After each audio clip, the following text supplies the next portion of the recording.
I was talking about my childhood. It just brought to mind when I was playing on the beaches of Kona.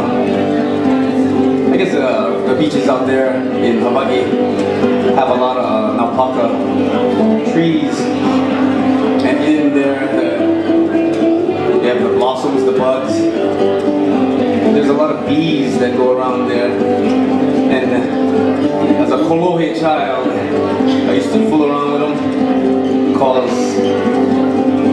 trouble, smoke eye, pilikia, and I used to get stung. But I kept on going. My mom was like, "Why do you keep on doing that?" I go, "I don't know."